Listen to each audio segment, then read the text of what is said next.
I wanted to come on today and talk a little bit about ShadowWest and my development and planning when creating this setting and system. First, a little background. This will be the first of several videos, of course. But a little background. I hadn't planned to do any more ShadowDark content. For as much as I like the game, I was going to focus entirely on a few of my own ideas this year. And then at the end of page, or shortly thereafter, I just kind of floated out to a couple of the players I know. I said, what about an Old West version, an Old West setting powered by ShadowDark? And people went absolutely nuts for it. And I mentioned it on one forum, and I think within an hour I had like 70 responses saying, you absolutely should do this. I think it would be great, and I would definitely support it. So I guess I kind of thought, well, I guess that's what we're doing now. And why did I choose ShadowDark? Because the aesthetic of ShadowDark to me is a little more gritty sword and sorcery, dark fantasy than D&D or a lot of these other settings. It's also very easy to use and adapt for. It's super simple.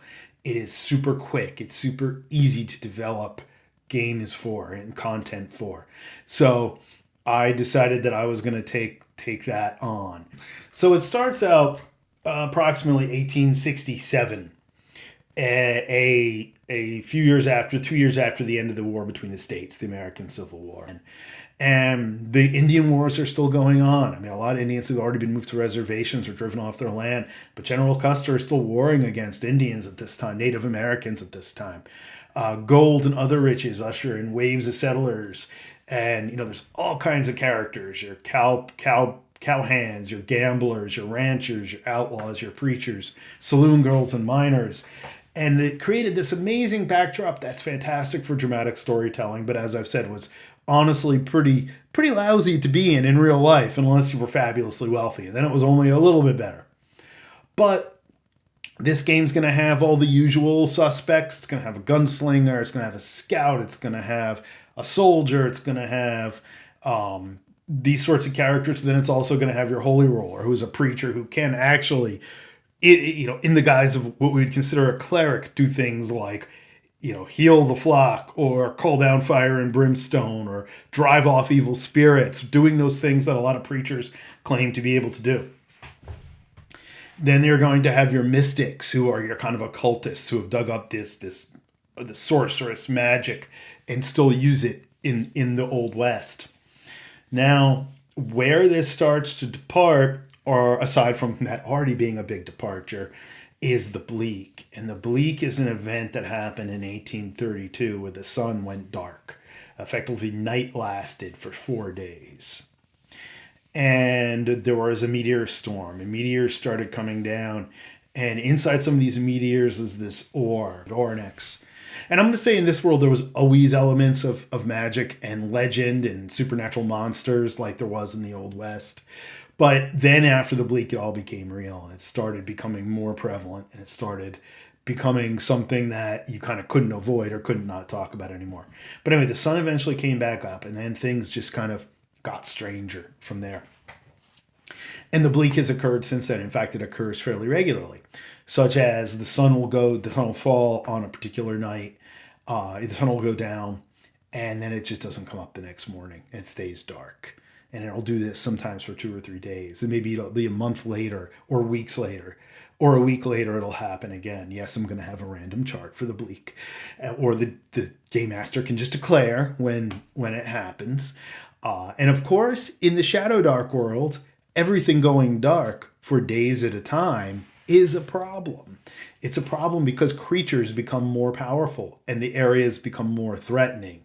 And that's where this is going to kind of take off, and that's going to be our opinion for the game, our underlay of weirdness or our overlay of weirdness over the normal West, over the normal fantastic West. So once that happens, then we're going to see the appearance of monsters become a more common thing, especially during the Bleak.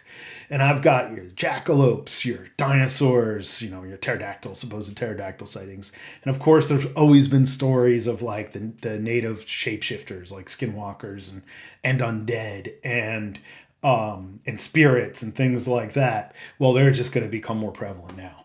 Now, I don't plan to have orcs and goblins, right? I don't plan to. Everyone's going to be a human, and when we talk about character creation during the next chat, the next video, I'll get a little bit more into how I handle that. But anyway, these creatures are now real, and they're out walking around, and magic becomes more real. And in fact, shortly after the Bleak, people start finding out this Ornex enhances magic power, both clerical, both divine and arcane, mystic, or in the magic user or wizard, or in this case, mystic. So what the Bleak does is the Ornex can be used essentially as a focus. And the problem is it doesn't last a long time. You can use it a few times, then it burns out and you have to get more. So the Ornex continues to fall during the Bleak. Every time there's a Bleak, there are meteor showers, and some of those meteors hit accessible places, and there's Ornex in them. So one, perfect drop-off point for adventure, right? Like so many possibilities.